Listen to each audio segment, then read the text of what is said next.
Kyron Lacey was a wide receiver from Louisiana State University. He was good. He probably would have been drafted in the top 3 rounds of the NFL draft. He was involved in an accident in Louisiana where someone was killed. He was investigated and he was charged with vehicular homicide. Sometime after that, Kyron Lacey committed suicide, doubling the tragedy.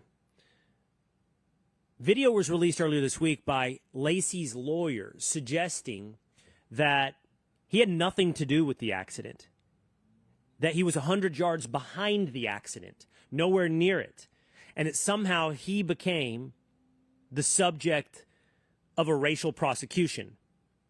Ben Crump style, many ESPN commentator style, blamed this entire thing on a police force that was racist, and they wanted to pin this on Kyron Lacey. The talking point was who was 100 yards behind the accident. Then, just a few days later, after, for example, Ryan Clark went on ESPN Scott Van Pelt's Sports Center and said that Kyron Lacey was innocent and that his death is on the hands of those that went after him. Now, I don't know. From here, this is the part where a jury decides. This is the part where a defense counsel makes his argument, probably examines braking, tire rubber on the road, on the asphalt. When a prosecutor lays out his case, this is how you handle it. The way I'm telling you the facts, and I'm also telling you there's humility in my facts. Because after this, I think it's the job of the prosecutor and the defense to investigate and lay out the case, and that's for a jury to decide. But one thing I know you don't do is you come out and say that he's innocent, that he was prosecuted and persecuted for his race, and that's what was done on ESPN. And it has to be called out, okay? It has to. I feel like for years I did this on the network itself. I feel like I did this on CNN. And I've seen this story play out over and over and over and over again. And here's how it works, okay? There are people that give 2 shits about the facts. They do not care. It fits the narrative, the story they want to tell. Another black man persecuted by law enforcement, okay? The facts be damned. And it's your job. I'm sorry. It's my job to help you know them. It's your job. I'm sorry for this. But it is your job to begin to understand and to know who doesn't care about the truth and who is not sharing the facts to you, who is just giving you a narrative. And I don't care if you're black or you're white. If you care about the truth, it's high time that you begin. The caveat is that you care about the truth. You have to care about the truth. If you don't, then this conversation is not for you. Okay? If you want to live in a world where you can just live in narrative and you poisoned your mind to live in the racial narrative, then we'll see you on down the road. But if you care about the truth, you're going to have to start identifying those that don't.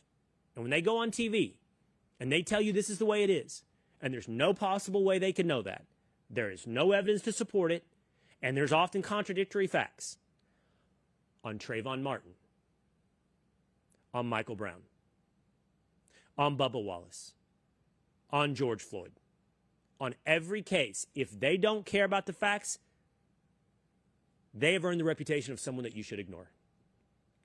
There are other people within organizations who will platform these irresponsible actors. And what I would say to that is this is how that happens. I'm going to be honest. This is how that happens.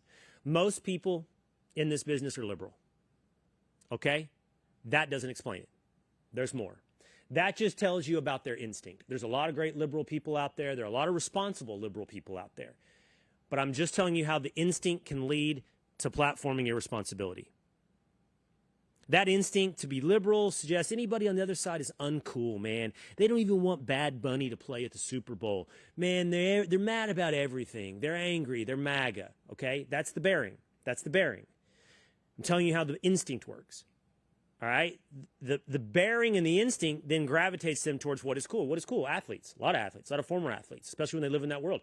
And here come the athletes, a lot of them, unqualified, incapable of doing a story responsibly. Seriously, what about being a football player throughout your life suggested that you have earned the fidelity to telling the truth? What is it?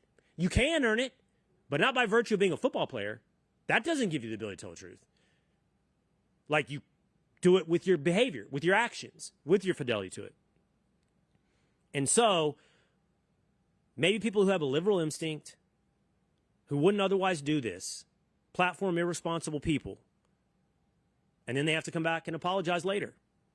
And I think it's the job of the production staff and the individuals themselves, and I try to do that.